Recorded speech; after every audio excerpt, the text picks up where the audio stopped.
This Amateur Radio Roundtable is brought to you in part by Icom America.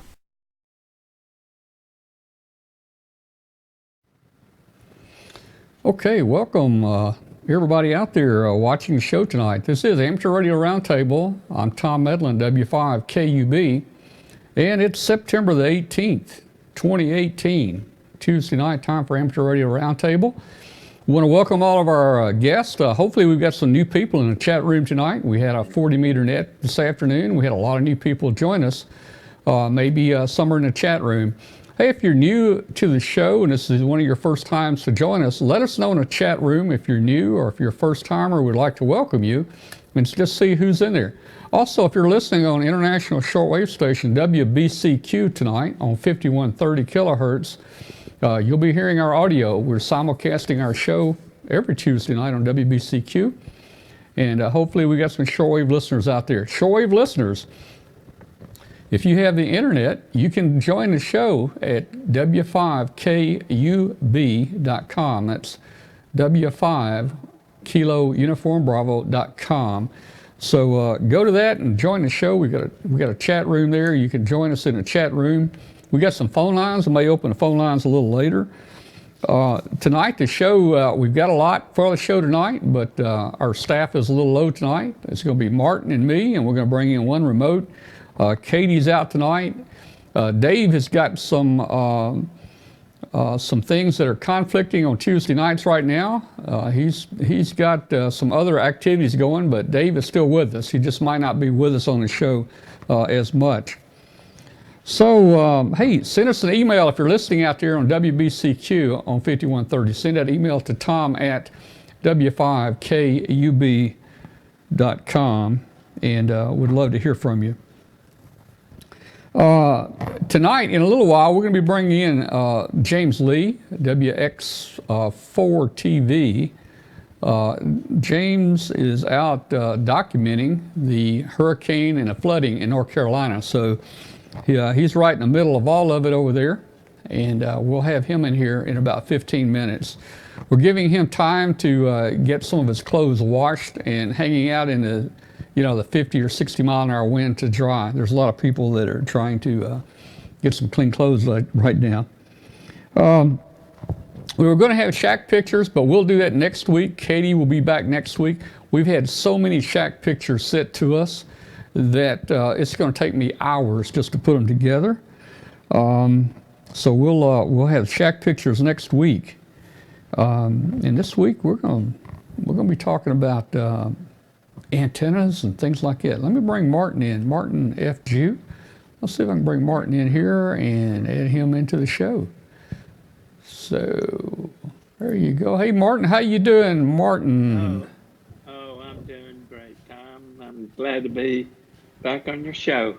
Well, I'm glad you're here, Martin. You know, you were off a couple weeks. We're going to dock your pay for sure. I don't know. That $3 a day for each show you miss, I don't know how bad that's going to hurt you, but after a certain amount of time, it's probably going to really kick in, So anyway, well, we're take zero from zero, and you get the same. That's right. We're glad you're here, Martin, and we're gonna start talking about something here in a minute. But I've got a couple things first. Let me get out of the way. First of all, I've got a little 1 or 2 minute video here I want to put on. This is from my friends out at Last Man Standing, and let's see if you if you notice my shirt. Let's see. There we go. See, there's that's my amateur radio club, Last Man Standing Amateur Radio Club. Anyway, my friends out there at the Last Man Standing Amateur Radio Club sent us a little video. They're gearing back up to start a new season. They've been brought back, So let me hit this video and let you guys just see the gear and the antennas real quick, and I'll probably try to narrate and tell you what some of them are here. So it's real short. Let me put this on. Oh, hey, one thing. Watch. Here's a little sneak preview. When this meter comes up, look at the red arrow. Look at the red arrow when the meter comes up. Okay, here we go.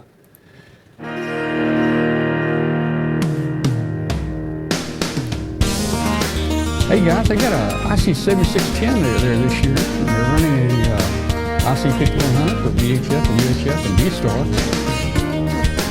All this equipment's hooked up and working. They got the Heil PR780mm microphone for HF. We got the Code 7 communications headset using a AT600 Pro 2 antenna tuner. That's from LDG. Array Solution Power Master SWR meter there. We got the Daiwa C801 SWR power meter. Now I've got one of these. That's the Vibroplex Deluxe paddle. I've got one of those. Mine's 54 years old. Green Heron RT21. Now let's go up the roof. In just a second, here's our antenna switch. Got a little dummy load in here. Go up on the roof and we'll look at their antennas. There's a Comet GP1 VHF, UHF vertical up there, and then they've got some radio waves, 40 meter and 20 meter fan dipoles up there. They're running at ABR Industries LMR 400 coax band. So that's what it looks like for this season, and they're going to be back on again this season. Let's see, starting September 28th, and they'll be on the Fox network. One thing I need to tell you guys, as far as show request, okay, all you fans out there, do not send in any ham radio related storylines or any ideas from outside sources to the show, because they cannot be used for the show. And guess what? If they do receive them, I'm told it prevents the show from ever using that idea. So, you know, don't say we need to have a ham radio show on this, because if you tell them that, it says right here that they can never do that. So I don't know why that is, but season 7 starting Last Man Standing. I think it's a great show. You guys are going to like it. They're making just a couple changes, not many. You guys know Mandy on the show. They actually made a card for Mandy, but you remember Mandy? Mandy is being replaced. There's going to be a new Mandy, so that's going to be interesting to see how that works out. Then, of course, you know, Mike Baxter keeps the same call, the KA0XTT, and then they have a ham club there at the studio called KA6LMS for Last Man Standing, and there's a card that they'll be sending out this year for Last Man Standing. And you know, Kathy and I got to make a trip out to Hollywood a couple years ago to do a webcast from Last Man Standing. And it's just one of the neat things about ham radio. Ham radio has brought us so much fun and new and different things, you know. But we went out to Hollywood, and there's a picture there of me and Kathy, and that's the crew that does all the background stuff and puts the show together there at Last Man Standing. Now, I don't know how many of those are still going to be with them this year. I haven't checked names yet. But they really took really good care of us out there last year, or a couple years ago. They set us up a studio for us to webcast from. It looks just like the inside of Outdoor Man. You can see we used some of their props there. And of course, that's where we met Tim Allen, and we got to announce that he's a ham, although I don't think he's on the air. But you know, Tim is a gadget guy. He likes gadgets, and he had to have ham radio, so he got him a license here. So, hey, Mandy's being replaced. Eve, the young daughter, Eve is going away to the Air Force Academy on a show. So she will be kind of maybe making some spot appearances, not very often, but she'll be on a show a few times. So that's the changes that's coming up with Last Man Standing out there. Just wanted you guys to know about that, and be sure and tune in and start watching. on September 28th on Fox. All right, let's get back to Martin. Martin, what are you doing there, Martin? You're playing with your camera or something. Oh yeah, I'm just trying to get something straight here. Oh, wait a minute. Were you stirring a drink? I saw you lick the finger there. Oh, man. All right. Well, hey, tonight, Martin and I want to talk about, antennas. And I think you could talk, Martin, how many hours do you think you could talk about antennas? Oh, I could put you to sleep on antennas. Yeah, well, we don't want to do that tonight to our viewers, but I tell you what, there's a lot to talk about on antennas. And tonight, I want to talk about just basic antennas and simple antennas. You don't have to have a big beam and anything. A lot of us, Martin, like you and I, we were kind of poor teenagers and we grew up, we didn't have any money. And if we could get some used wire somewhere, that was our antenna. And that's all I'm using here at home is wire antennas now. I took my tower and beams down. And I can talk anywhere. Well, you can't hardly beat a resonant dipole. That is probably the best poor man's antenna that you can put up. Just cut it to the right length and put a balun in at the center and run coax to it and make lots of contacts. But we as young hams, we just threw some wire out. We made lots of contacts and well, did we even know what a balun was back then? No, we didn't use baluns. No. Back then. The most successful antenna that I had as a kid was a double extended ZEP for 20 meters, 90 foot long, fed in the center with TV twin lead, 300 ohm twin lead with a homemade antenna tuner. And the copper wire was unwound from an electrodynamic speaker, soft copper wire, which would sag and break. But that was, that was about as cheap as you could get on a really high performance 20 meter antenna. And with our radios and the way we had to tune them, it didn't make any difference if the wire stretched because the next day you're just going to tune it again. No, you're absolutely right. Back then the transmitters we had a pi network built in for filtering the harmonics, but they also doubled as an antenna tuner.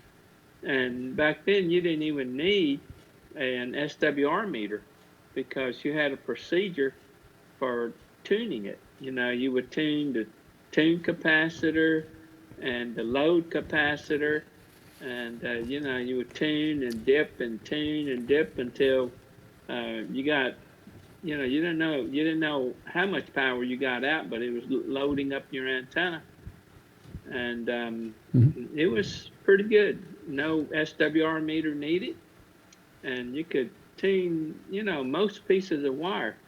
But back then, if we just used a random piece of wire, we didn't know we needed a ground. So no, everything in the shack was hot. Sure didn't. Yeah. Martin, I have never been known, I've been a ham 54 years and never really ran a lot of power or anything. And I've never run a legal limit. But I'm running right now one of your AL80Bs with a single 3-500 in it. That's not a big amp. It works on 110 volts. What's that run? Maybe 900 watts or something like that. Maybe 1,000. Yeah. Well, you can't tell the difference between that and full legal limit. Well, and that's one of the reasons.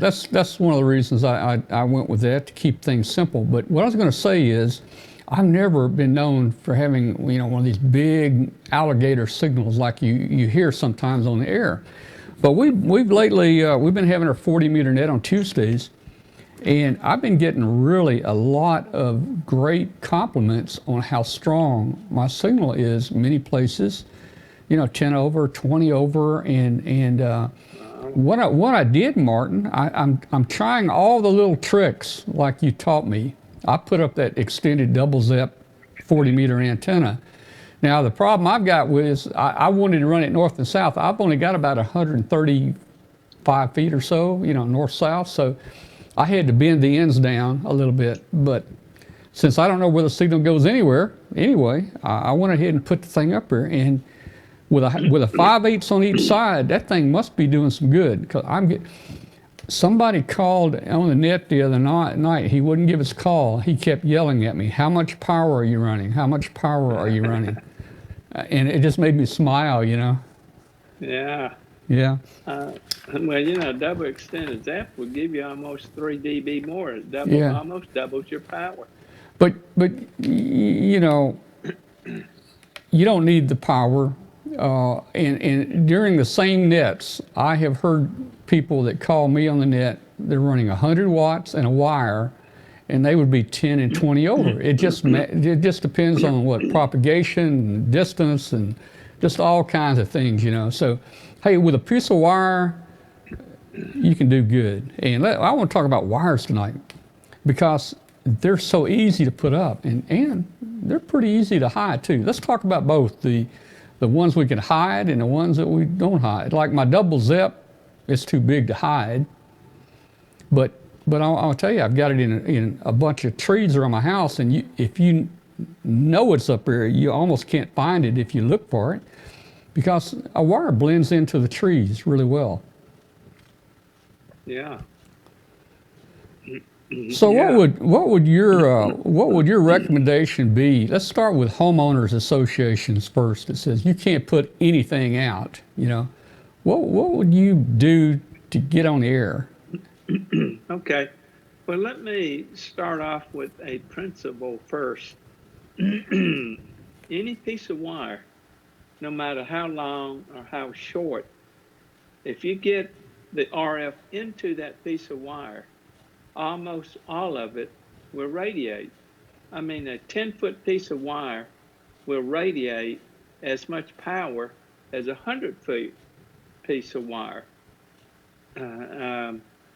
The difference may be a dB or so, but the secret is getting that power into that piece of wire.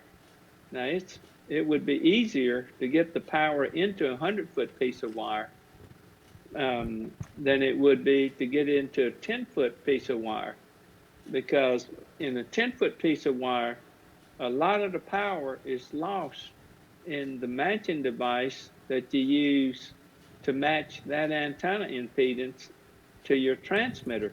But if you get it into that piece of wire, it will radiate almost all of that power, just like a 100-foot piece of wire would do. I mean, that's the principle there.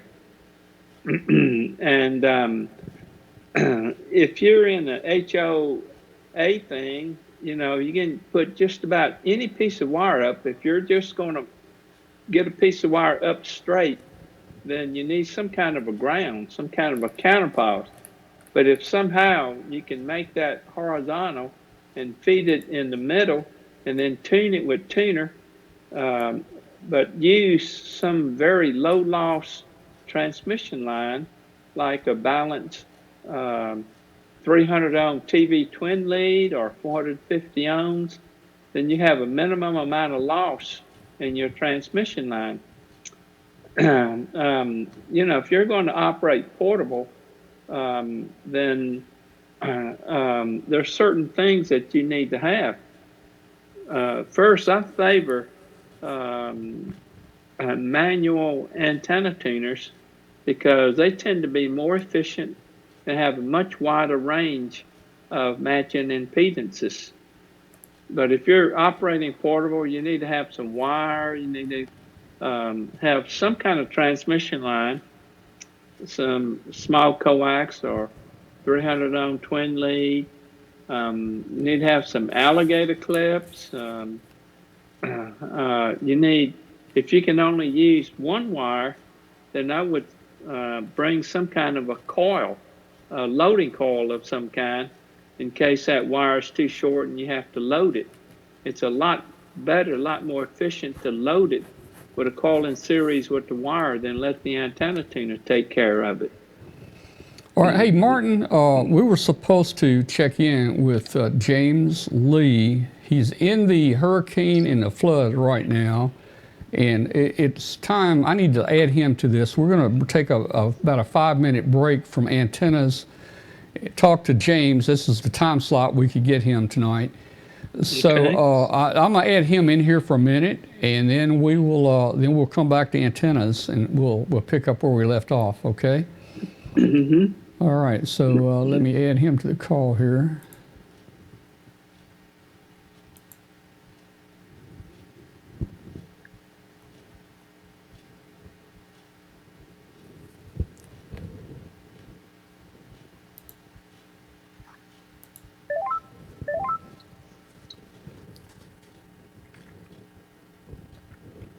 Oh, he's calling me, and I'm calling him. Mm-hmm. Let me just see if I can add him. Let's see. Oh, there he is. There he is. There's the man. How you doing, James? Good, Tom. Hey, Martin. How are you? Good. How you doing? It's been a long week, but I'm doing pretty well. Yeah, you've had it rough over there. Wow. Yeah. Go ahead, Tom. Yeah, I'm just gonna say, guys, this is James Lee, WX4 TV. Let me get your name up on the screen here, and we'll spend 5 or 10 minutes with you and just talk about some of the things that, why you're there, and what you've seen, where you've been, and all that kind of stuff. Okay, Tom. So a lot of people know that for the last 26 years, I've made a living getting in front of severe weather and going to places where things are blowing up, things like that. And when this storm was headed towards North Carolina last week, it looked like it could possibly be a Category 5, Category 4 storm. It was going to be a historic storm. So the decision was made. I'd come up here and head towards Myrtle Beach or Wilmington. Ended up in Myrtle Beach last, Thursday. And then it looked like the storm was going to go in a little north, so I drove up to Wilmington and spent the night right there at ground zero at the foot of the bridge at Riceville Beach, where I've spent 3 or 4 hurricanes. Back in the 90s during Hurricane Fran, I watched a large sailboat float up the street, towing its dock behind it. So camped out there, and it looked like thankfully, the storm impacts there were not as bad as it could have been, because the storm went down to a Category 1 prior to landfall. So the next morning, we'd gone through the eye wall. Things were still relatively okay down there. And I decided I'd go up to New Bern, North Carolina, because there were reports of some significant storm surge flooding up the Neuse and Trent River. I believe it's the Neuse, but at least it's the Trent River. Out of the Pamlico and Albemarle Sounds, where the onshore winds just blew all the water up there. And it was interesting. I came up here to do what I have done for years, which is to cover it professionally and to use my TV camera. Sometimes I get contracted to TV networks. Sometimes we get contracted just to shoot B-roll. Sometimes to do live shots. This time it worked out that I decided that it would be a better idea to shoot stock footage, where it goes on a website later, and producers who are doing documentaries or TV shows can produce the footage, and if they want to use it, they pay a licensing fee. And as I was getting ready to drive to New Bern, kids have the hamradio.world YouTube channel. And I thought, well, I'll let the kids see what I'm doing off stream. And, we're streaming, and all of a sudden we went from 2 or 3 viewers to 30 viewers to, I think at one point, close to 2,000 viewers. And it turned into the last 4 or 5 days of doing some on-the-ground live streaming, showing people what's happening without the media bias. And it's just been an interesting way to interact with people and give them the experience of almost being there. in the chat room, you're able to talk to the people who are watching. You're able to read their questions. Hey, can you please pan the camera to the left? Well, yeah, let's go see what's over here to the left. And it's been an interesting experience. It's been a very new, different experience for me. I've never done anything like it. But I think you may have some videos that we shot. We can show some of those if you want. But it's taken me all the way from Wilmington, North Carolina, up into New Bern, Goldsboro, North Carolina, Jacksonville, back down into Kinston, North Carolina, down to Lumberton, where the levee breached the other day, and thankfully they were able to beat back. This is while we were there. They were able to beat back quite a bit of the levee breach. In the last couple days, I've been up here in Fayetteville, where the Cape Fear River is expected to crest tonight at a historic level. I think it's supposed to crest around 2 o'clock in the morning. So we've been doing live streaming, and I've been shooting time lapses and stuff, and a new way of covering the hurricane. Well, I've got a couple pictures here. Tell us what happened right here. I don't know if you can see it or not. Yeah, that's a twofold thing going on. That's our Chevy Suburban that I have used for storm chasing for quite some time. And you can see that's the Tar Heel 2, little Tar Heel 2 antenna. And I was driving just to the east of, actually just to the north of Jacksonville, North Carolina. The storm was still going on. And a messenger strand from some power lines that went across the highway, Highway 17, had come down, and it was real low over the road, and I didn't see it. I was only driving about 30 miles per hour, being careful. But the messenger strand was, that's the wire that keeps tension between the two telephone poles to keep them from falling down. It helps the guy wires work.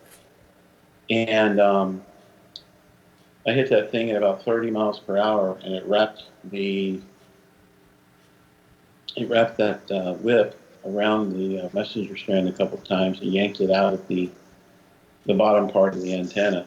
And, I've just trashed the antenna.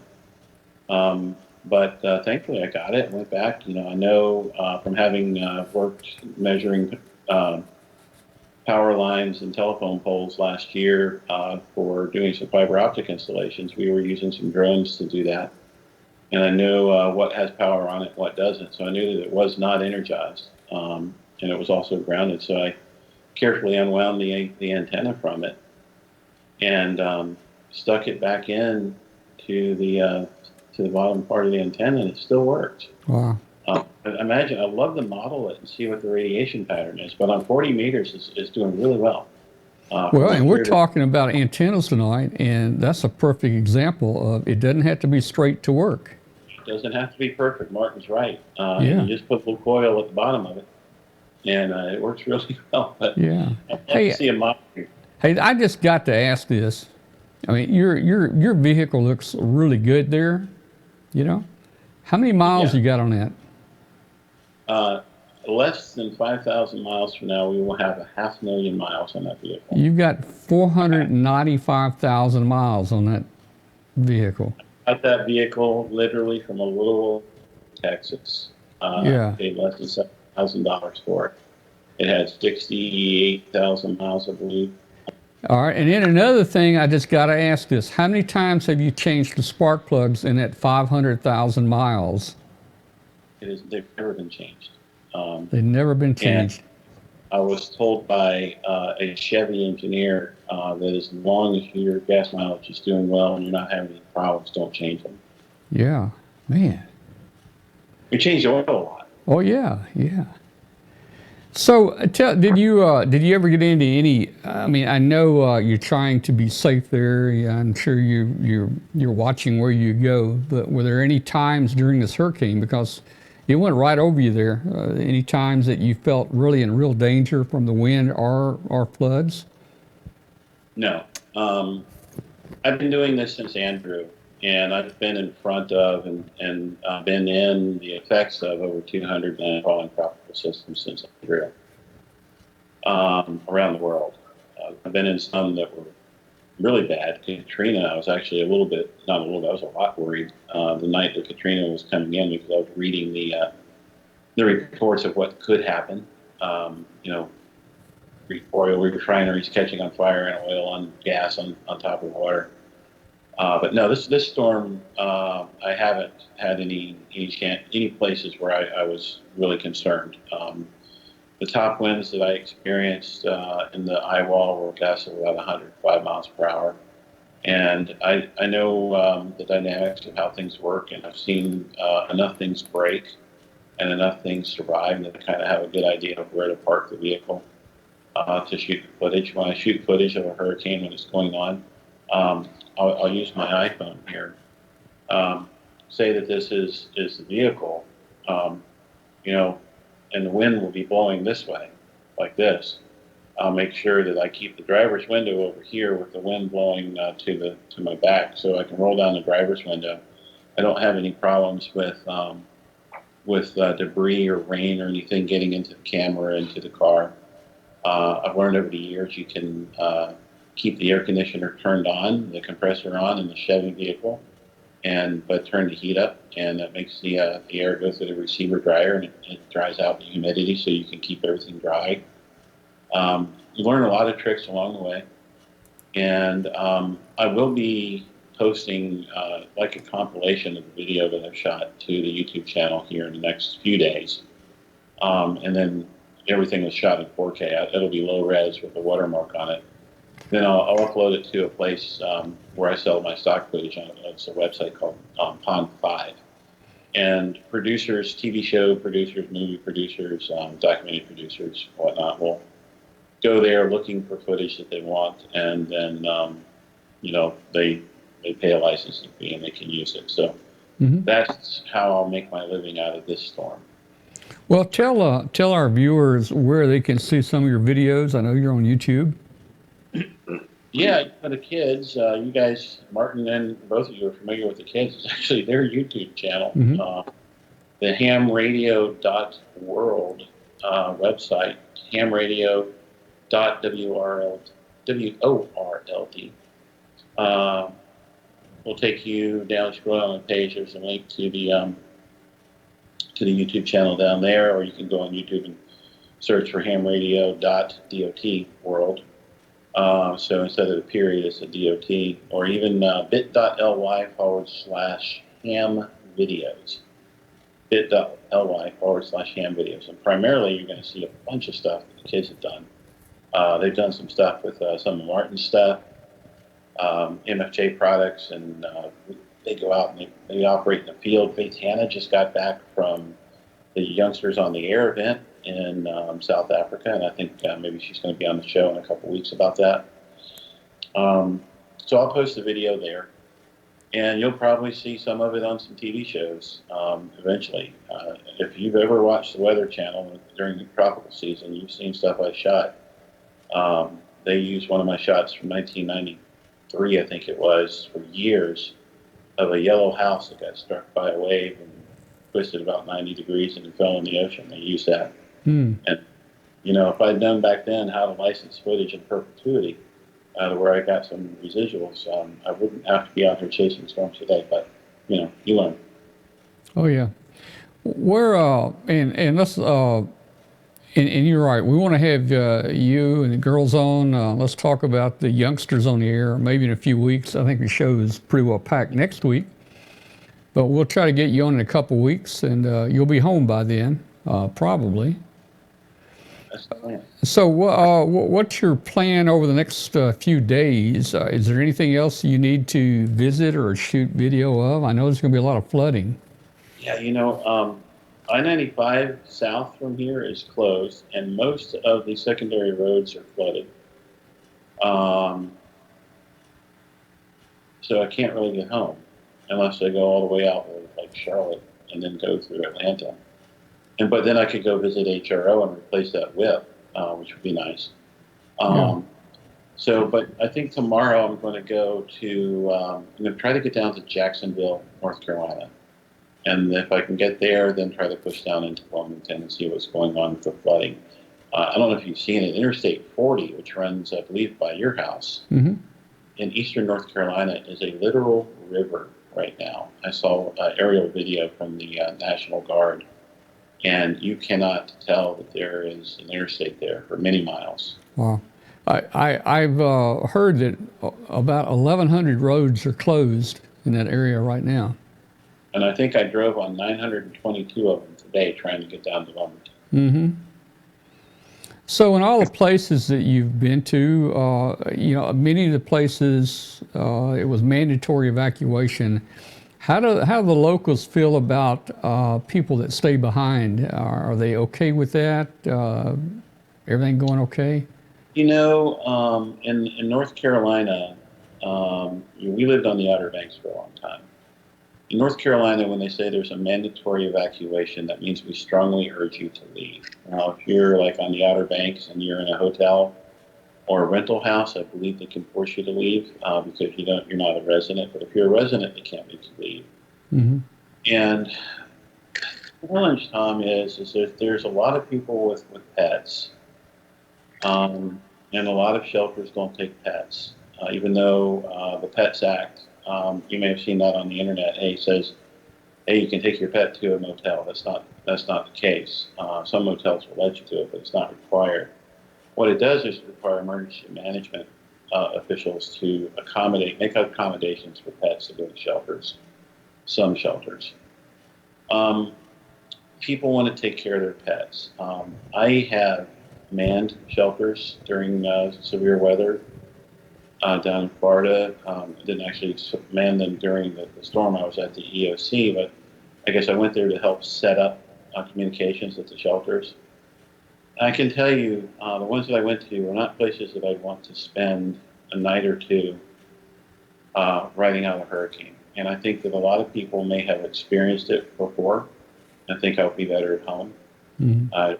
But when there's a chance that a levee could break, and your house could be inundated, or storm surge comes, like happened in New Bern. The neighborhood that I drove through was a very economically depressed neighborhood. It was right up against the river, and people were saying that houses, people were in the attics, asking to be rescued, and that was during the height of the storm. So officials want people to leave, obviously, but I think a lot of them can understand. The ones I've talked to can understand why people don't leave, and they'll do what they can to try to rescue them, but they can't always make it to them. Yeah. You should leave. And maybe there's something. I'm just going to kind of editorialize. Maybe something should be done if we're going to expect the government to provide shelters. Maybe something needs to be done to make the shelters a little more hospitable for people, because they're really not a fun place to stay. They're not a fun place to work. It's hot, it's dirty, people are stressed. It's not a fun place to be. So I can understand why people stay home. Yeah. Well, all right, James, keep us posted. We're going to get back with Martin there and get back to our antenna segment. We wanted just to have a good update from you. You're right there, what we call ground zero in all the water. Be safe, and let me know if anything comes up there. We'll get you back on here. Yeah, I'll do it, Tom. Guys, subscribe to the YouTube channel, and ask. I think you can click a little bell that says you can get notifications when we go live. I plan to be live again tomorrow. If I can get down to where the bridge is possibly breaking, and there's a way to stream. Verizon's tower went underwater, according to their engineer, and that's why there was no data down there. I'll stream that, or if I get down into Jacksonville, I'll stream it. The idea is just to show people what's happening as it's happening and take away some of the media hype. So thanks for having me on the show. Looks like Martin is locked up, but Martin, nice to see you, and I think we'll see you either at Dayton or Hamcation. So Yeah. Jane, yes, sir. just want to thank you for putting yourself into so much danger to let us have some idea of what's going on and the effect that's the storm is having on the people down there. I mean, you're doing something that's really, really good and historic, and people are going to see that and appreciate that for a long time, James. I appreciate that. Well, Martin, I appreciate it. I will say that after having done this for many years and having put myself in danger a lot over the years, I've become a lot more risk averse. And I don't put, the risk is there, but it's a calculated risk. And I don't go and put myself in danger. It does look like it. And there's a little bit of danger, but it's a lot less than it looks like. And it's not something for you to go try if you've never done it. I mean, honestly, the second hurricane that I covered was in 1993. It was Hurricane N.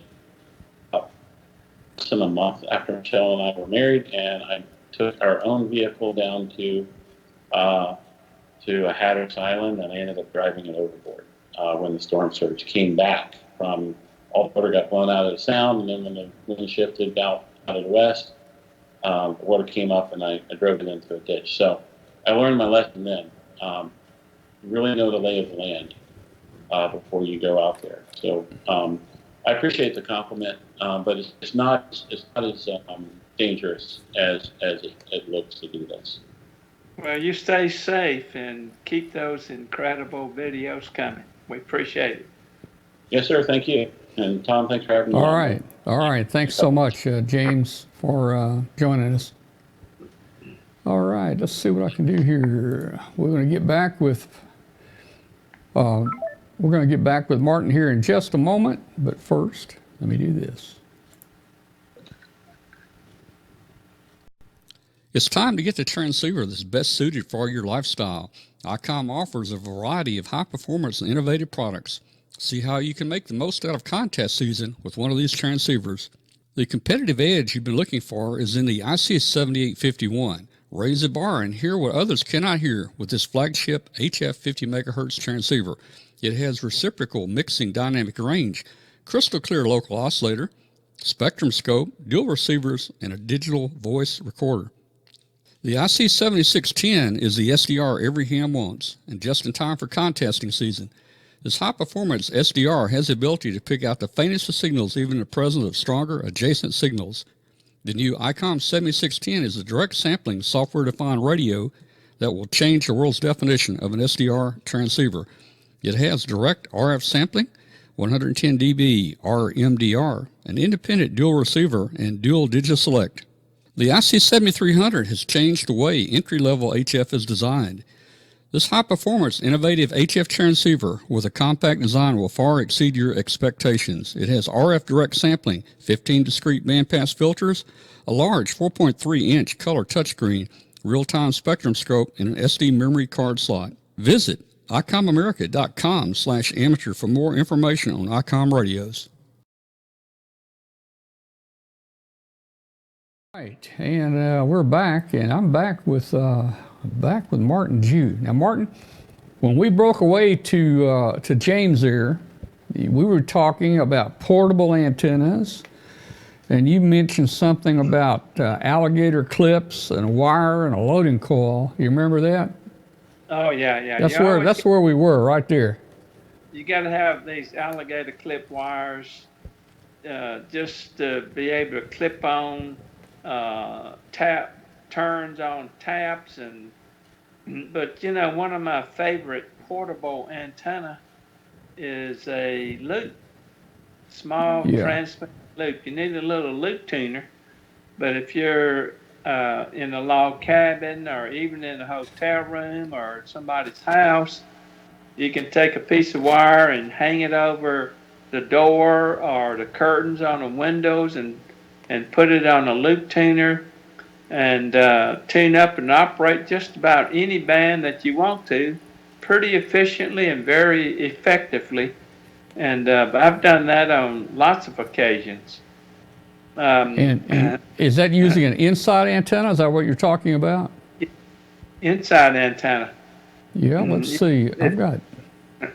If you got a porch outside, just take some of these clothesline clips. You know, what do you call those things? Those wooden things? Yeah, clothesline, clothespins. Yeah, clothespins. You can piece of wire and Well, look at there. yeah, like that. Just put you Yeah, some, what do you say? Take you some thumbtacks, man, and just tack you some wire around the room, right? that's right. That's what. In fact, I still have an antenna in my bedroom here because of HOV. Yeah. I've got some copper, enamel copper wire thumbtack to the wall, up to the ceilings, 12-foot ceiling. And Uh-huh. then along the ceiling, it's probably 12, 15 feet or longer, just to make the antenna longer. And then on the floor, there's some wire that goes to a telephone connector that I use for counterpause. And I've made lots of contacts on CW that way. So you're using a part of the phone line for your ground or your counterpose deal? Well, I am, but this phone line isn't connected to Oh, okay, I anything. got you. I got you. You remember in the old days when we used to have dial telephones and you Yep. had that stop on it?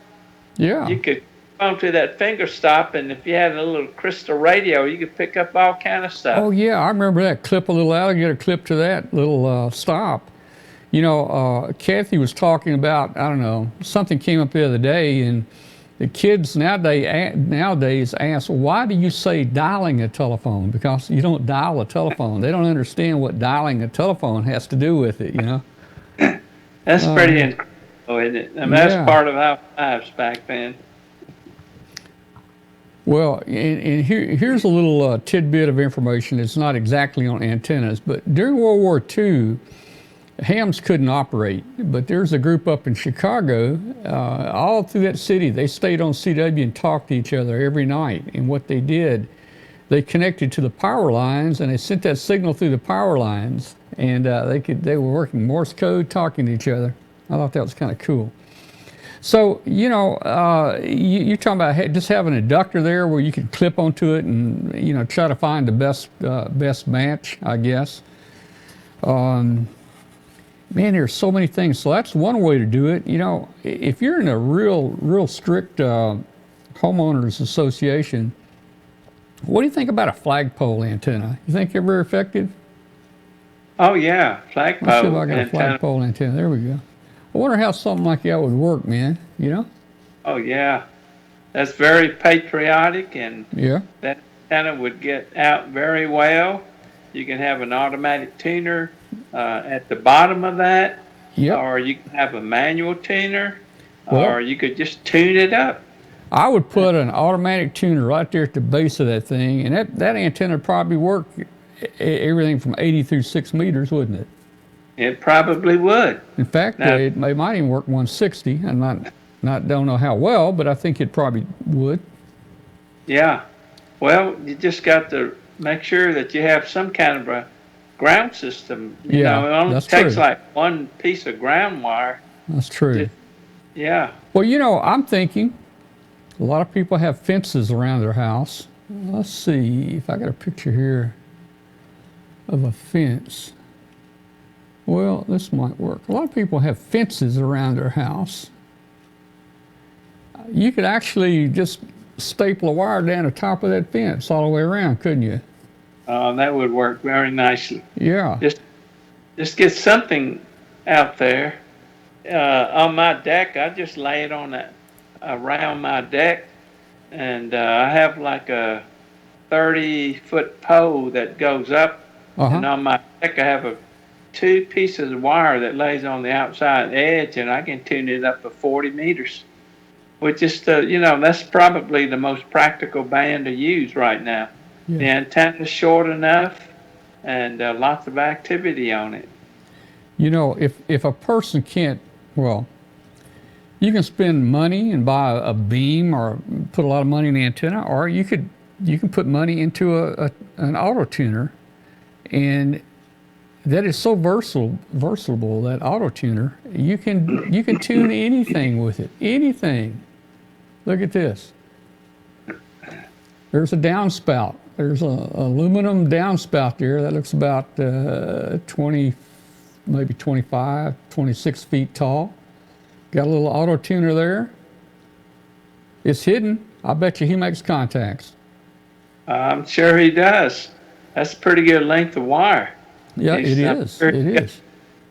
I'm sure he's got some kind of a counterpose Oh, yeah. down on the ground there, and that should work very nicely. Now, I guess, Martin, you're going to have to tell me how well these work.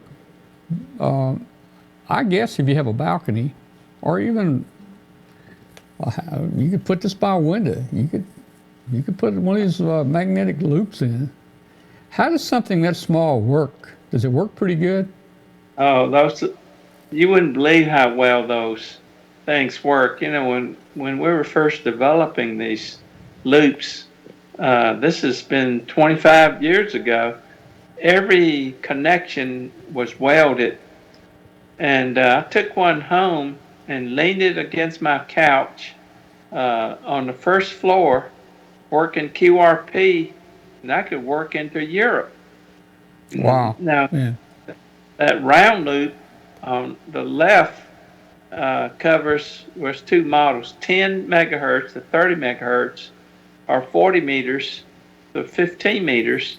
The square one on the left side is our box fan loop. It's about the size of a box fan, and you can see the handle on the left side, and it's off center because it makes it balanced that way. When you pick it up, it doesn't tilt one way or the other. So that's just But like a fan. It looks like a fan in a box, basically.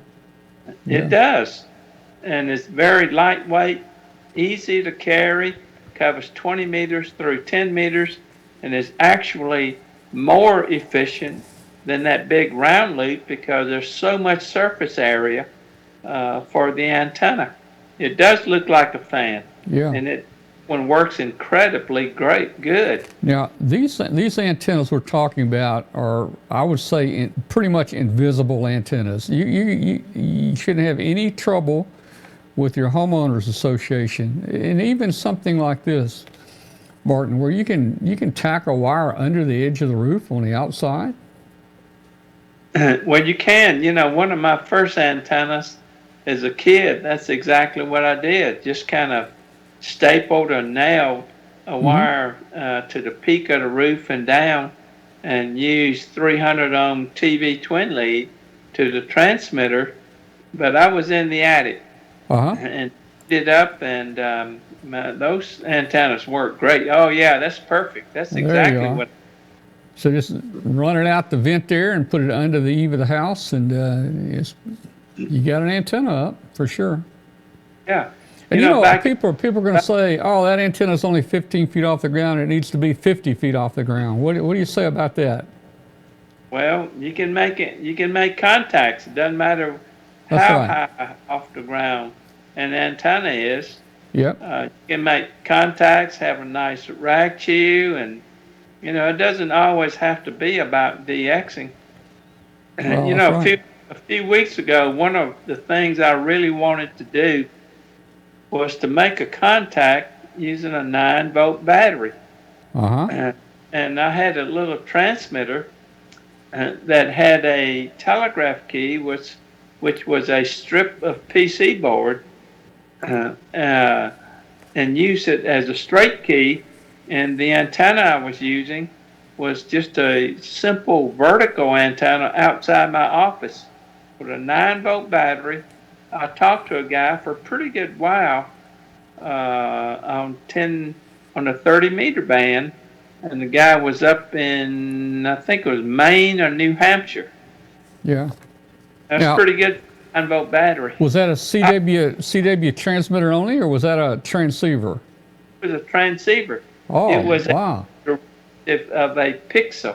Oh, yeah, Pixie. I've got a couple of those here. They're about 2 inches square. Yeah. I haven't made a contact on mine yet, but I know what you're talking about now. Yeah. No, that's what ham radio is about. It's a real thrill to make a contact with a 9-volt battery. If you got 100 watts and a really good antenna, you expect to make a contact. Now there's a Slinky right there. Slinky, and it looks like he's got, I don't know what he's got. He got some wires tacked up to the ceiling, looks like. Again, all hidden. Now, I wouldn't recommend running high power on something in an attic like that, would you? No, that RF gets coupled into everything, and these new, I don't know what they call them anymore, but new circuit breakers are very sensitive Mm-hmm. to RF, and those things will just throw and cut all your lights off. Well, I think I would be worried about maybe even fire because I've watched some of these high power deals. These guys using dipoles, and the end of that wire, it could be arcing to a tree about 6 inches. Man, it would But, arc, and when you would talk, the arc would actually modulate, and you could actually hear the person talking. well, you're right. At the end of the dipole, that's infinite impedance and the super high voltages, and I wouldn't run a whole lot of power like that, especially if the insulators are made of like plastic. It needs to be like ceramic Uh huh. with ribs on it. You know how it goes up and down on it, and Yeah. the reason they do that is to physically extend the length of it, and it makes the voltage breakdown a lot higher that Mm-hmm. way. So we've talked about a lot of different ways you can hide an antenna and make a good contact, whether you use a dipole or a flagpole or in-fed antennas or just a random wire. There's no excuse. You can get on, and the homeowner association shouldn't cause you that much of a big deal. Yeah, let's talk about the difference between an in-fed antenna and a random wire.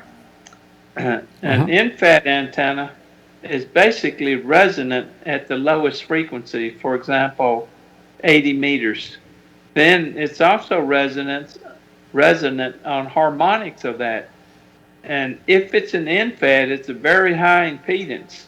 And you can use like a 9-to-1 transformer or a Mm-hmm. tuner to bring that down to 50 ohms. And because it's such high impedance, you don't need a very large counterpart, just a little short piece of wire, or even the outside shell of your coax will work. But there's very high voltages, and you don't want to run very high power with that. Now, a random wire, you don't know what kind of impedances that you're going to see at the end of that wire. So it takes a good wide range antenna tuner, but you can usually operate all bands just on a piece of wire. And if you have some kind of a ground, a piece of wire thrown on the floor, or a fence like you were talking about, um, I don't know, or the electrical system ground, then you can make some good contacts with that. All you want to do is get some RF out into the ether, and Yep. somebody's going to hear you somewhere. Well, let's talk about the counterpose for a second. People wanting to know how long it's supposed to be. And, you hear people saying, you ought to cut it for a quarter wavelength for each band you operate. Martin, I don't know if I even follow that. I think I just have a lot of random links. I got some, hundreds of feet. I got some 30 feet. I got some 12 feet. I just put all different links, but I buried mine. What do you Oh, think? Do they need to they need to be cut a certain length? I know if it's probably up in the air like a ground plane, maybe they should be a certain length, right? well, the thing that people are doing now is to have counterposes that are elevated. They're not in the ground. Mm-hmm. And you don't need many of those. And the idea is to reduce the losses.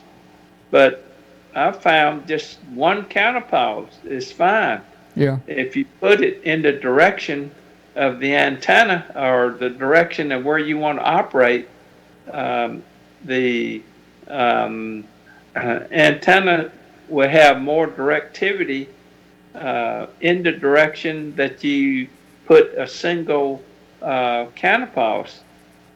I mean, if you're just, if you just want to operate and have some fun and not try to be optimum, um, just one piece of wire out there. You just need to have a good tuner that will get some power into the piece of wire that's radiating, and you're fine. That's makes it's difficult to make contacts if you're only going to use a half a watt. If you got 5 watts, I think that the optimum power is about 20 watts. If you can get 20 watts, you can make contacts anywhere you want to, anytime you want to, because that overcomes the losses of your antenna and your ground and the length of your antenna. If you have 20 watts, you can talk to anybody anytime. So I like to put I like resonant antennas as much as I can because it just makes it simpler. You don't have to worry about matching tuning or whatever. But then again, I play with other antennas that I do need to tune. For instance, that 40 meter extended double ZEP that you and I have talked about. I've got a tuner at the bottom of that open line because I want to be able to use it on different bands. So I need a tuner there, but I like putting the tuner out at the antenna. I think it's probably not great. If you're going to do a wide range of tuning, I don't think you want to tune on the shack end of a piece of coax. Now, if you bring your open line into the shack, that's a different story, I think. But if you bring coax in, I don't think you want to tune it there. No, you're right. The whole idea of putting a tuner right there at the antenna is to reduce the losses in the transmission line, especially like coax. If there's a big impedance mismatch on a piece of coax, then there's lots of losses. You can reduce that if you use open wire line or some balanced line like that. But if you use coax, then that antenna tuner would make a huge difference. And if you can make a balanced antenna like a dipole that's tuned, I mean, it takes a lot to beat an antenna like that. I mean, you'll probably need like a 2-element Yagi to make an antenna that's much more effective than that. Now, on the lower band, like 40 meters and 80 meters, it's hard to beat a resonant dipole fed either with a coax with a balun on it or use ladder line or 300 ohm twin leads. We used to have 72 ohm twin lead. I don't know if you remember that or not, Tom. I remember that being available. I was never anywhere where we used it. I never saw it in practical use. Yeah, well, it was available in BA. Nobody around us used it, but you could buy it from Bernstein Appleby. That was maybe 20 years after World War II. So they're still asking questions about the counterpoise in the chat room. The length. I mean, I guess you ought to try to maybe. I don't know. I guess it depends on the antenna, right? Maybe at least a quarter wave if you can.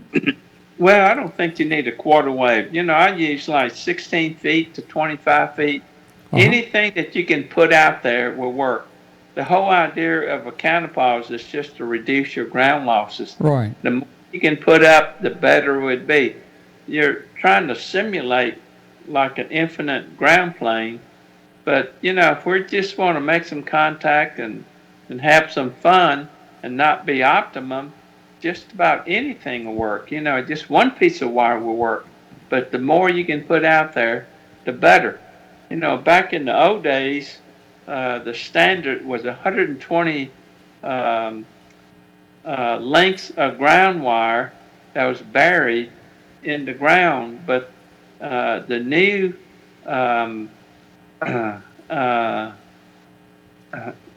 the new research has shown you don't need that many, especially if you elevate them. If you elevate those a little bit off the ground, 4 of them will work as good as 120 of them. Well, And I a think little that's bit shorter than a quarter wave is fine. yeah, I think that's why you see the ground plane. These elevated ground plane antennas. Most of them have four radio linked elements on them. Well, a lot of antennas that don't need a ground have got a counterpart system made up of several 8-foot pieces of counterpiles, and they all work fine. They work great. Hmm. The high Hmm. gain, AV640, AV680, the Cushcraft R9, numerous of them have counterpiles about that size. Yeah, I think you really got to get into antenna theory because when you're looking at antennas, of course, a quarter wave, you need a ground plane. That's half the antenna's missing if you don't. But I think a half wave doesn't require a ground plane, and that's probably why you see these antennas out there without them. They're Oh, a half wave probably, or 5/8 or something. I don't know. oh yeah. No, a half wave antenna that's vertical is like a halfway dipole that's fed in the middle. Yeah. And that's really what I tend to favor is a vertical antenna that's fed in the middle, and it might not be a halfway physical length, but it's loaded on the ends and with capacitive hats that's Hmm. big enough to reduce the number of turns that you need on the loading coil. The Hmm. loading coil has got lots of resistance in it, and that's what causes the losses. But if you can take a physically long half wave and mount it vertically and feed it in the middle, you would have a great antenna. I mean, if you take like a 32-foot piece of wire or tubing and mount it vertically and feed it in the middle and run the feed line perpendicular to that for, a few feet at least so it doesn't couple, you would have an incredibly good antenna that's vertical, and you have the advantage of low angle radiation and no losses.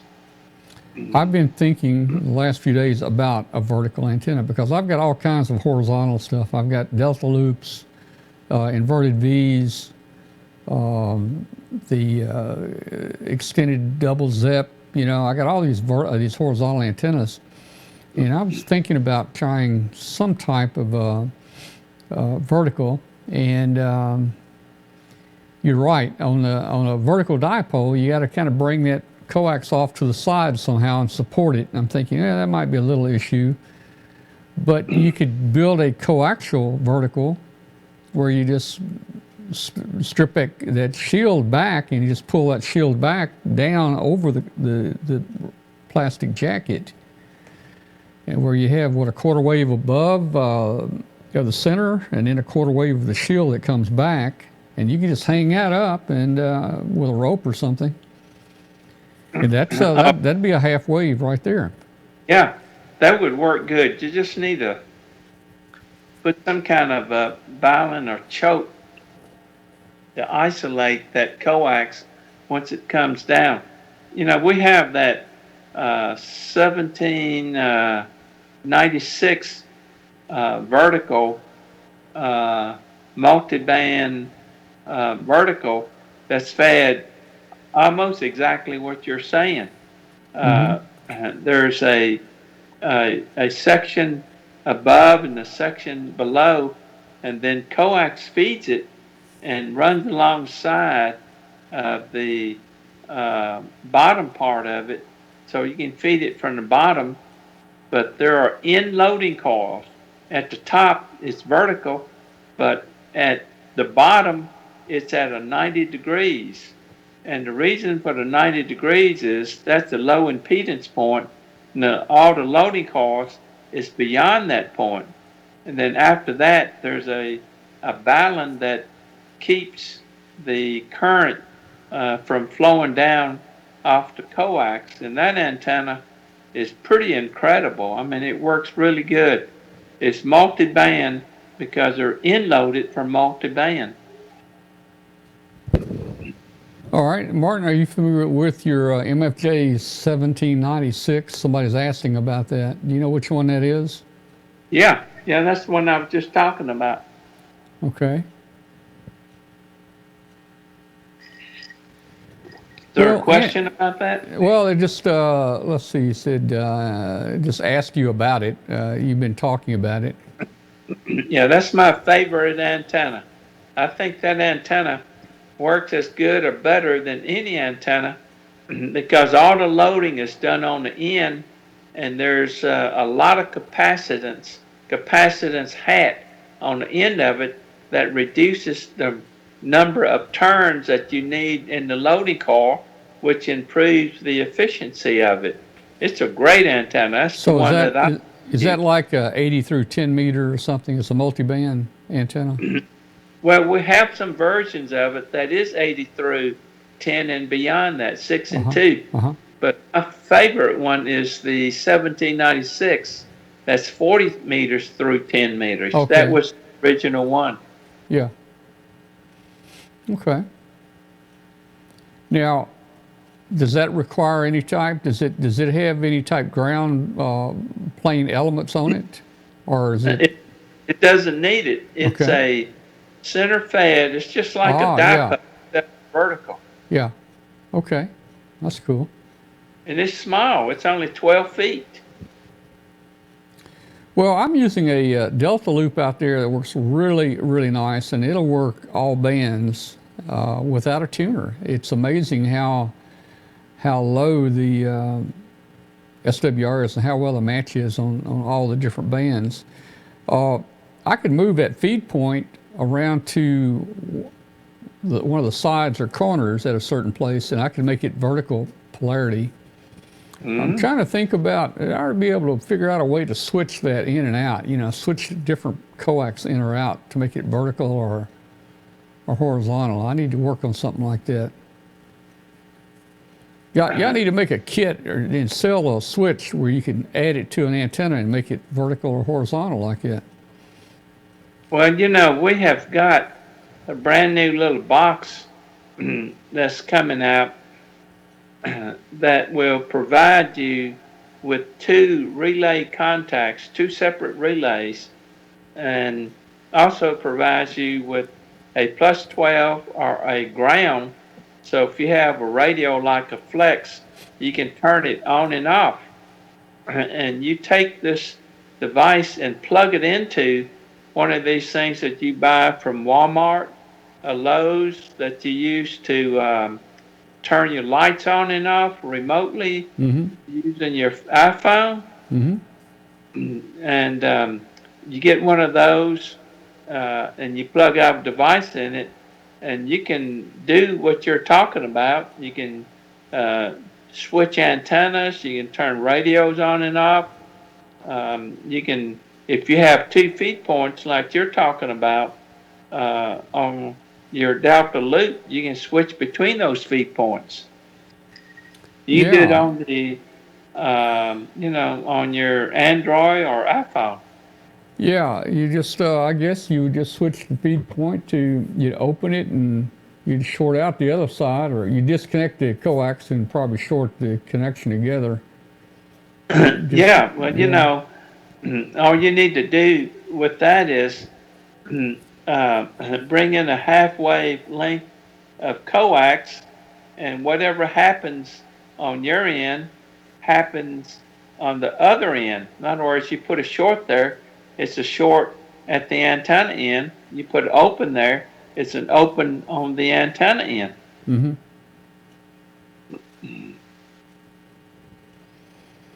Let's see, I was looking in the chat room. A lot of people are talking antennas. Well, Martin, anything else let me, another thing. I keep talking about I hardly ever go anywhere without a loading coil.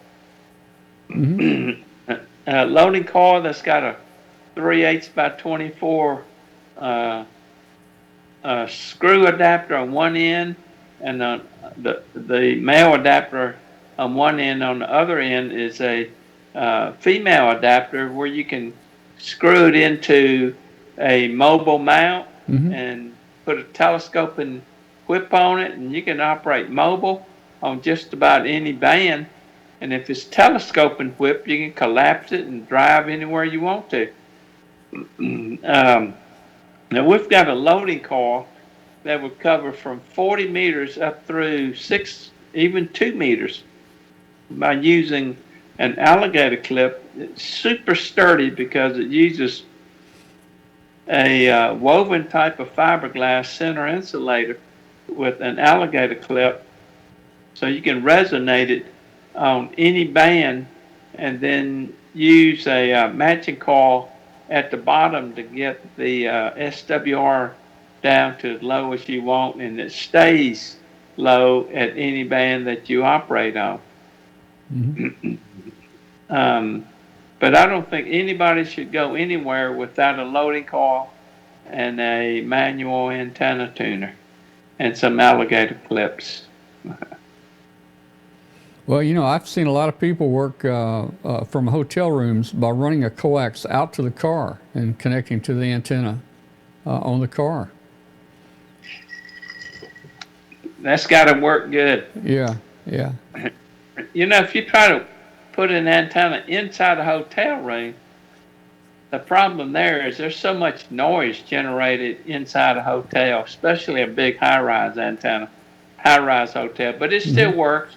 A loop antenna with a loop tuner out on one of those big picturesque windows in a hotel works pretty amazingly well. But if you Hmm. go out in the country and go to a bed and breakfast, those transmitting loop, the flexible ones, with an antenna, with a loop antenna tuner, works incredibly good. Hmm. I mean, you'd be surprised at how many contacts that you can make. Oh, Well, let me mention uh-huh. one other. I spent the last few days. Um, remember the Night Kit R55 receiver? Yeah. Well, I bought one off of eBay. Had all kind of problems, and I finally got it all fixed up in the line. And the biggest problem I had was the converter tube. Remember the 6BE6? Yeah. Well, it wasn't drawing current. It just wasn't working, wasn't oscillating. And I was sure it was the tube itself, but it turned out to be the tube socket. It just wasn't making Oh, contact. But really? anyway, I got it working. Well, that's good. That's cool. Comment in the chat room. They're making a comment that it's great that Justin K0KSC is working high gain on some new antennas. Maybe. It's Justin. Yeah, just the guy from England, Justin Yeah, Johnson. some new antenna designs. Yeah, could you ask him if these new antennas are going to be available? When will Justin have those things where you start having them in production, where you can? All of them are in production and available. The last two that we're working on is the SR3 and the SR5. Those are HF beams. The SR3 is a 3-band 2-element Yagi. The SR5 is a 5-band 2-element Yagi. Now, with an antenna named SR or something, I would almost think you'd have to have some JP4 to go with it. I don't know, man. Well, that's a takeoff on his original names, which were Uh-huh. the XR3 and XR5. But those are really well-designed antennas. I look at we're- that. I looked at. Was that a log periodic or was it a Yagi I saw there that you had out one time Well, that he built? with SR 3 and SR 5s are Yagi, but the BOPA, the BOLP, Uh huh. band optimized log periodic array, Yeah. was a log periodic that covered all bands, but they were optimized for Right. each one of the bands. That was a big antenna. It's like a 30-foot boom, but it was incredibly, has incredible gain and front to back ratios. Yeah. Hey, Martin, I want to make just a quick announcement here. I see K7LNP, Pat, in the chat room. Pat's going to be joining us with some new segments, and we're going to call it, I don't know what we're going to call it yet, something like VHF and above or 50 megacycles and beyond. It's going to be about VHF, UHF. It's going to be about, the gig bands, moon bounce, meteor shower, all the stuff you can do on VHF, and UHF and above. So that's coming soon. I think that's going to be an interesting topic that a lot of people would like to hear about. And we didn't even talk about tonight about VHF antennas or anything, but and then again, look at this. You don't have to put those things outside. They'll work inside. Wow. That's pretty incredible. Yeah. If you got enough big enough attic, you could probably even rotate them up there, Yeah. Wow. I've even made a satellite contact or two from inside the house by pointing the antenna through the roof, Of course, there's some attenuation, but it'll still get through it. That's pretty incredible. How much power were you running? It was probably, whatever a mobile rig runs, probably something like 35 watt or something. It didn't take much. Didn't take much to do it. Isn't that incredible that you can make satellite contacts now? Yeah, power. I was going to show tonight. I've set me up a satellite station here at the house. I moved over to a separate table. So I've set me up a little satellite deal there. I've got an azimuth and elevation rotor right there, and that's a TS2000. It'll cover the UHF, VHF bands for satellite. It'll do, and the programs that you run now to track the satellites, they'll do Doppler shift and all that, and it'll adjust the frequencies of the radios. So that's kind of what I'm going to be working on probably next week. And then there's my azimuth elevation antennas that I put together for satellite. It's kind of hard to see there, but you can see they're aimed up at about a 45-degree angle. I've got them on one of the roofs right there, and I've got a lot of trees. Trees do attenuate signal, but it's better to have that and trees than to not have that at all. And of course, in the wintertime, all the leaves will be gone, so that'll help too.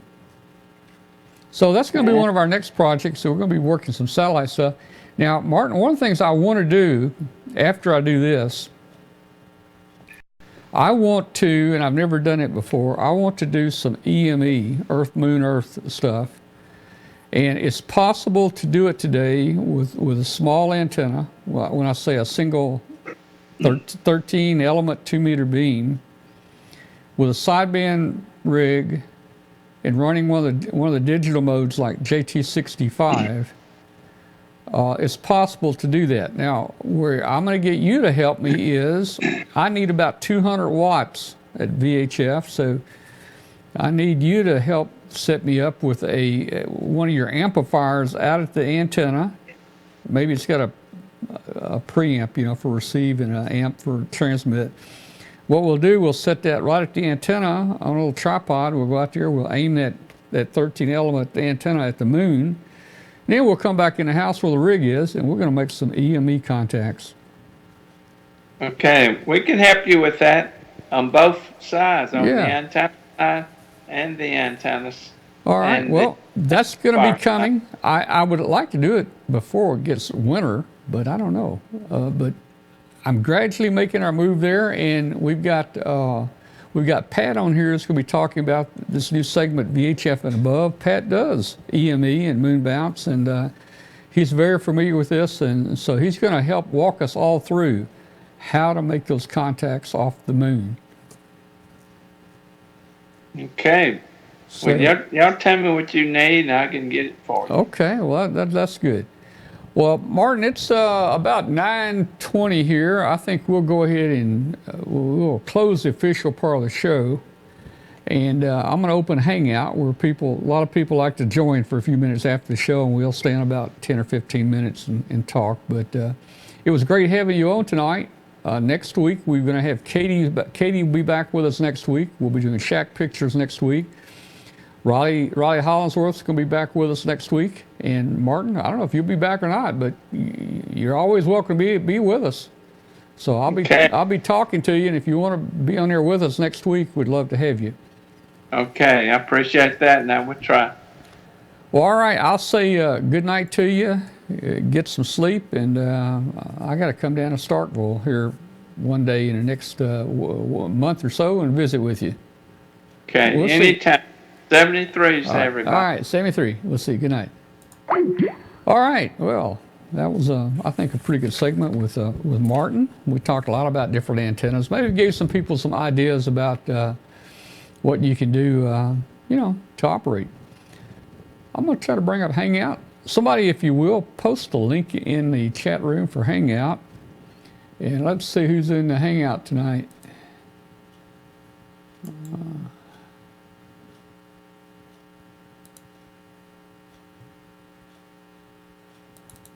Skype was supposed to end their older version September 1st. It's still working so far. So we're happy about that. Hangout, here we go. We'll see who's there. Looks like we got one person in here. Looks like Douglas is in there. Did we get the Hangout? Did we get it posted? Let me see.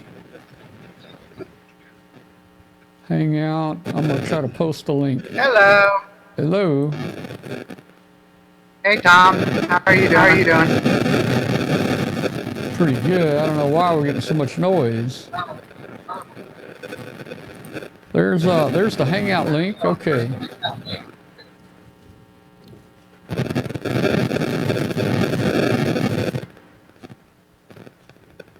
I don't know what's going on here.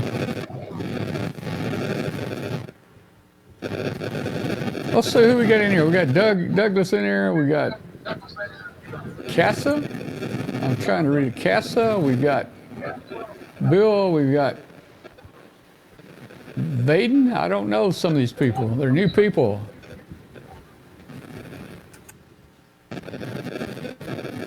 Okay. Let's see who Casa is. Casa. Is that Casa? Say hello, Casa. We see you in there. Oh.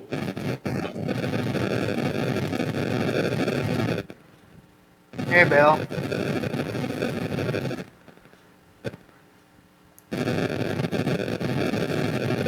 Somebody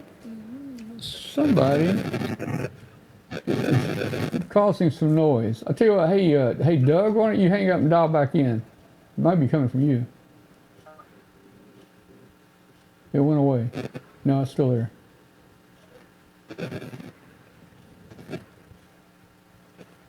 All right, let's see who we got there. Is it Vaden? Is that how you say it, Vaden?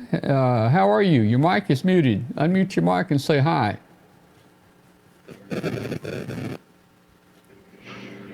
There. Looking for Vaden. Unmute your mic and say hello, Vaden. Well, it's still muted.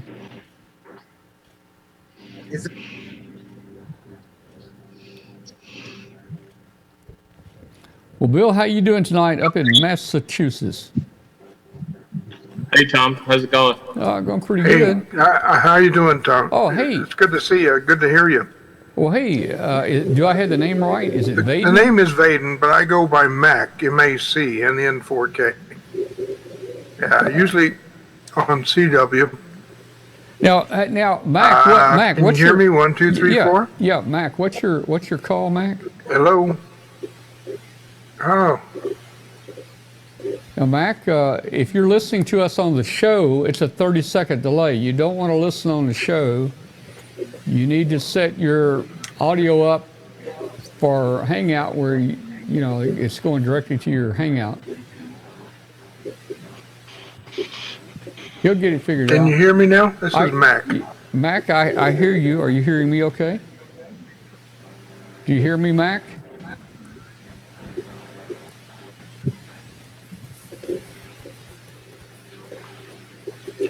Hi, Mac. Hi, Mac. Hi, Mac. Let's see. Hi, Mac. Hi, Mac. Howdy, howdy, ho. I hear you. I can hear you. All of a sudden, there. Nope. All right. Mac in November 4 kilo. Okay, Mac, I think you're listening to us on the show audio, and that's 20 seconds delayed. You don't need to be listening on the show audio. Mute that screen. Okay. The video. Thank you. Let me. Yeah, mute that video window. Mute that video window on the show. And Yes, I do. There's a little delay. yeah, you don't want to be listening there. You want to hear us directly. I think I need to drop out and sign back in. Okay. Okay. Hello. Yes. Hey. Hello. Yeah, I hear you. I hear you. Okay. Good. All right. Well, this is not going to work very well because. Enjoyed the program tonight. Well, thank you, but you're listening on the wrong audio. You're listening on the wrong audio.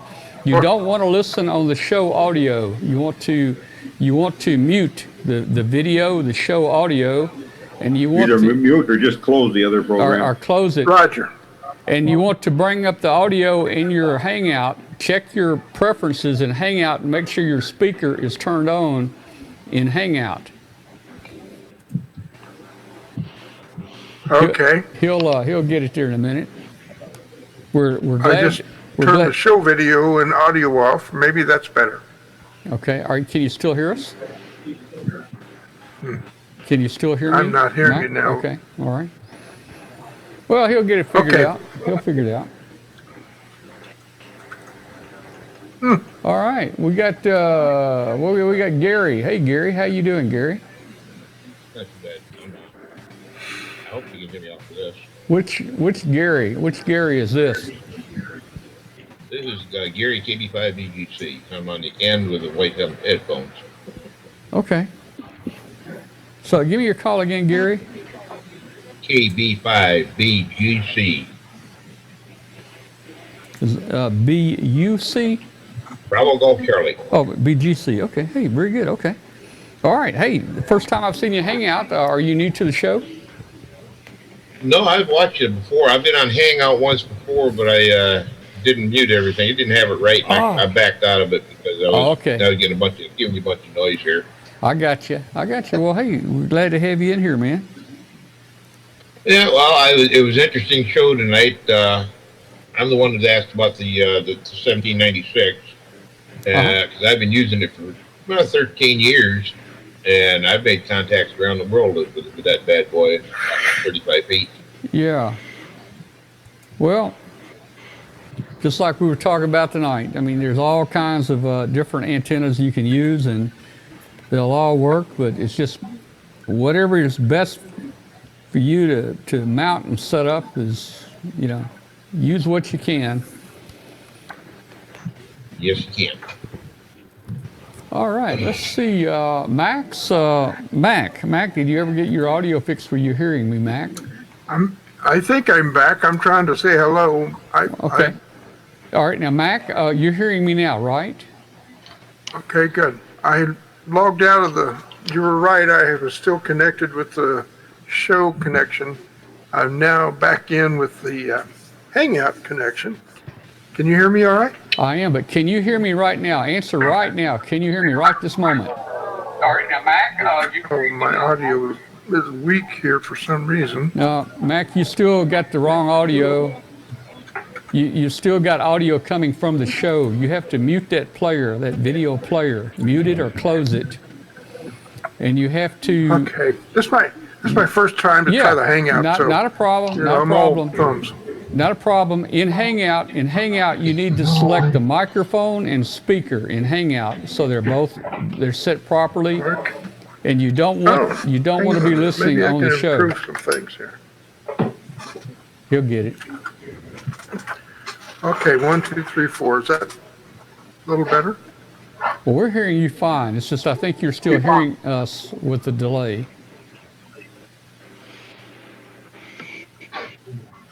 My audio, my video's lagging, so I've got a problem with the computer, I think.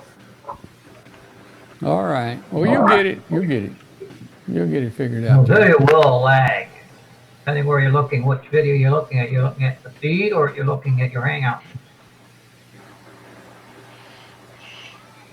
Gotcha.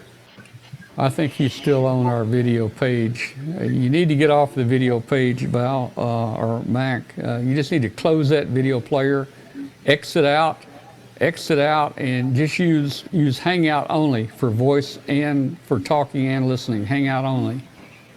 Right, or I'll shoot the audio on the feed of the W5 feed. I've done that in the past. If we have to, we're going to send Mike down here to help Mac set that up. I'm gonna close out and come back. Hang on. Okay. It's you know, this is not a new problem. This happens to people all the time on here. You know, when we get a new person, we kind of got to go through the learning curve. You know. Well, I hear the same thing. When you Yeah. hear these radio shows that are doing call-ins for bids for bargains, or some people are calling in, and the announcer's always telling the people, you got to turn your radio on in the background. Turn Right. off your radio volume. Yeah. Yeah. That's interesting.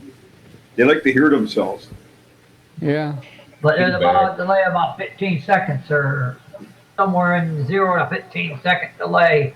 Well, you know, on a radio station, when you have that, it's just the noise coming up the back. You know, the feedback. But here we will have a delay. All right. You know, I remember when I was watching the satellite feeds, raw feeds coming from a game, and you get the feed finally in your local broadcast. Well, it goes up and down twice because it gets shot up there and down to New York, and then New York shoots it back up and back down to the station. Wow, there's some traveling there. All right. I see Mac is back. Let's see if anything has improved with Mac. Mac. Okay, let's try. Mac is back. All right, Let me Mac. try. Listen closely, Good Mac. evening. Mac is back. Mac, can you hear me? Answer right now. Can you hear me? Answer yes or no. Yes. Okay, you got it working, man. You got it. Good. You got it working. What was happening? You were listening to the audio from the show, and it's delayed by 20 seconds. Okay. Well, this is first time to try the Hangout, so I didn't know that. Yeah, that's fine. Yeah, Hey, the best thing to do is just close the other program completely if you're not quite sure the audio. If you just close it that you were watching the video on, just stick the hand. You won't have the feedback. you can keep the chat room open. Just usually people just close the video, and that way it doesn't interfere. But that's okay. When we have new people, they have to learn this. And hey, it didn't take you long to figure it out. Hey, now where Good are you, deal. Mac? Where are you located? I'm in Stone Mountain, Georgia, outside of Atlanta. Oh, okay. Okay. I've seen your exhibit many times at different conventions. I usually wear the CW Ops banner. Okay. Okay. Cool.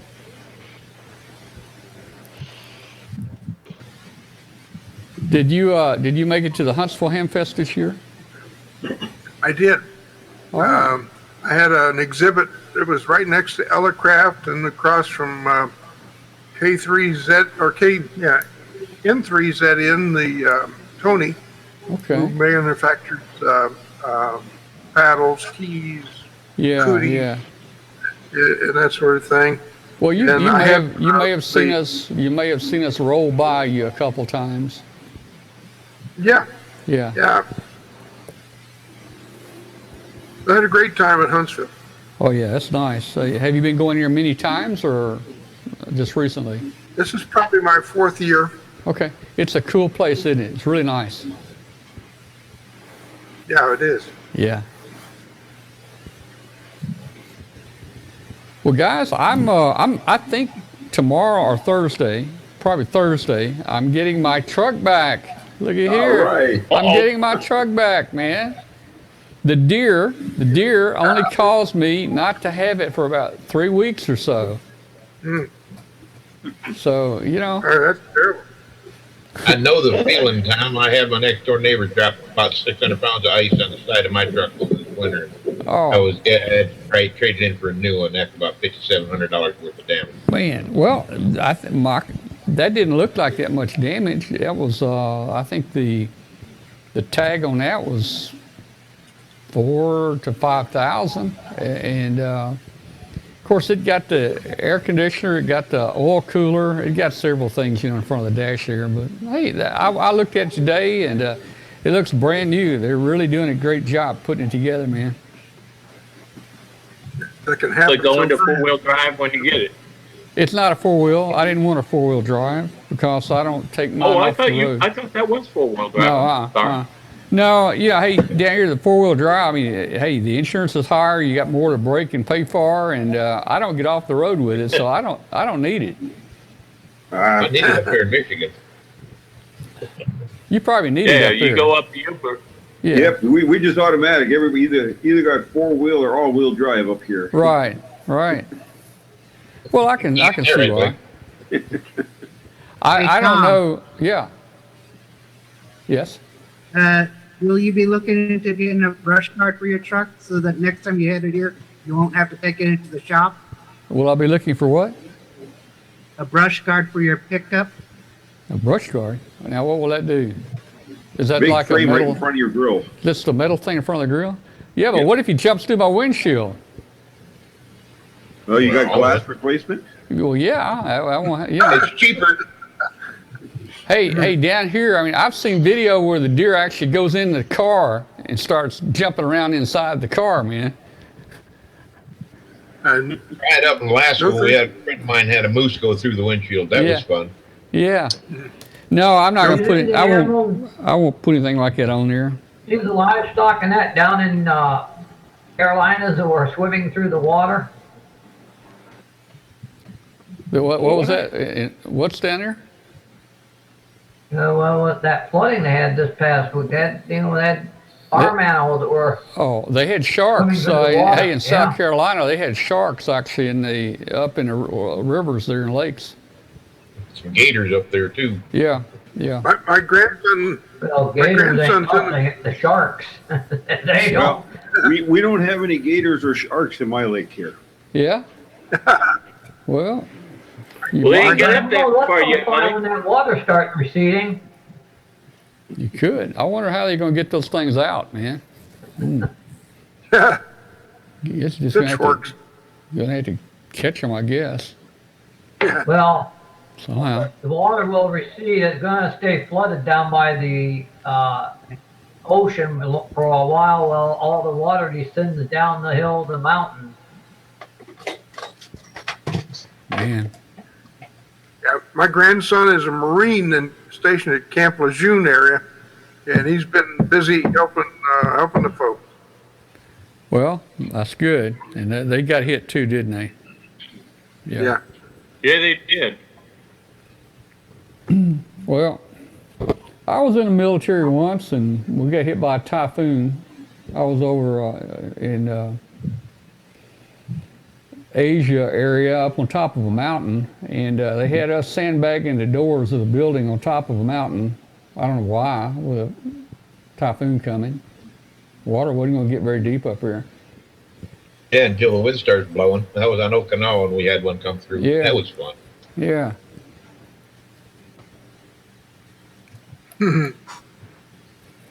I was in the Navy, and I remember we were approaching the Philippines, and there was a big typhoon approaching the Luzon Straits, and there was a few hundred miles away, but the waves were so huge. I was on a fleet oiler, which has like a 35-foot draft loaded, and I was on the bridge, looking out the doorway, and the waves were higher than the bridge. Oh, yeah. I know what you're talking about, man. Yeah. Well, that's a good thing it did, but Yeah, it's a they good don't let you thing. go out. They don't let you go out to the weather decks when stuff like No. that happens. Well, it's a good thing. No. though, I'll tell you, you use the inboard, the inboard ladders there up through offices per country in order to get where. Exactly right. Yeah. Well, it's a good thing that ship kind of floats like a float, like a fishing float or something. Or, I mean, yeah, it's a bad feeling to look out and you see a wave about 3 times higher than you. That's true. And then when I was looking, to the deck, on the deck toward the after part of the ship, you could see when the wave hit the middle of the ship and the bow went down and the stern popped up out of the water, you could see this big ripple of steel Oh, man. as it rippled harmonically down the deck. Yeah.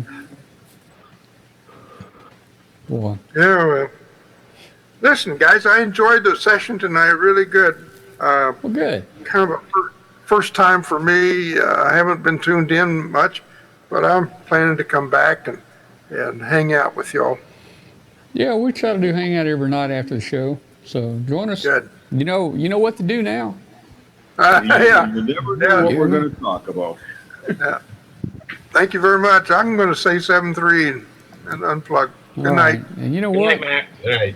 All right. I've got 1, 2, 3, 4, 5 computers to shut down, several studio lights to shut down, some mixers and some wireless mics to shut down, and then I'm gonna go get me something to eat. Yeah, peanut butter and jelly time. I see you now. I might, yeah. Well, it's a good show tonight. I think it was, when you have Martin, it's always a good show, man. I mean, I'd like to really talk to him. I'd really like to talk to him about the old days, and get him going, man. But we had a good show tonight. I take it you didn't see my comment to you there. I wanted you to ask him if he had a heat at AT1 CW transmitter hiding up on one of them shelves. I saw that and I forgot to ask him. In fact, I was just looking at my QRZ, QST magazine that came in today. There's an article on that same radio. Oh, you got your QFP that's today? Yeah. Mine came as well today. Yeah, in the QST, there's a article showing that radio, that transmitter that Bill just mentioned. And I'm sure that Martin probably has one. Hey, let's see. He's got one of everything there up there on the wall. He does. He's got one of everything. Oh, We got anybody else in here that I've missed tonight? Let's see. No, everybody's been in here. Okay. All right, guys. I'm gone. I'll see you next week. All right, Tom. And no, we do not have snow here yet. Well, that's Where you good. at, Mike? Hey, don't mention that word. Oh, on yeah, now. I'm sorry. Where you at, Mike? Poor Bill, any what is it? Any NR4D or any 4D? He's got some snow in his backyard already. He was telling me the other day. Any 4RD? Bill? Yeah, Any 4RD? Yeah. Bill out there in Missoula, Montana. Yep. Yeah, you can have it. I'm not ready for it up here yet. We'll get enough. All right, guys. We'll see you later. All right. I'm gone. Bye. Good night, Bye. Tom. hi, Tom. All right. I want to thank everybody for tuning in and watching tonight. Hey, help us spread the word about the show. Get it out. There's a lot of hams that don't know about it. We'll see you next week. We're going to have Raleigh Hollingsworth with us next week, retired from the FCC. Martin probably will be back. We're going to have Katie back with us. Katie do Shack Pictures next week. And I think next week we're going to have Pat in 7LN.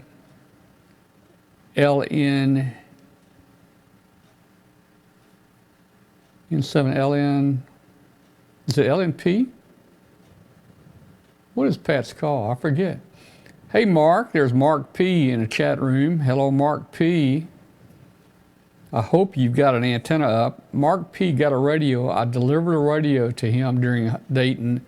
Even made him an antenna, and he hadn't got the antenna in the air yet. And look, it's September. I know he's busy with everything, but he should be able to find some time. All right. Well, good night, everybody. We'll see you later.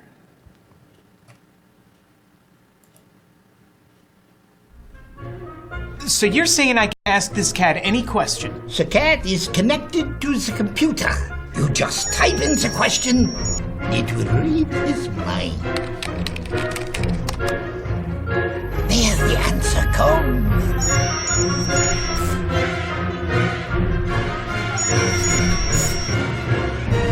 You're the man! I've been looking for this for weeks.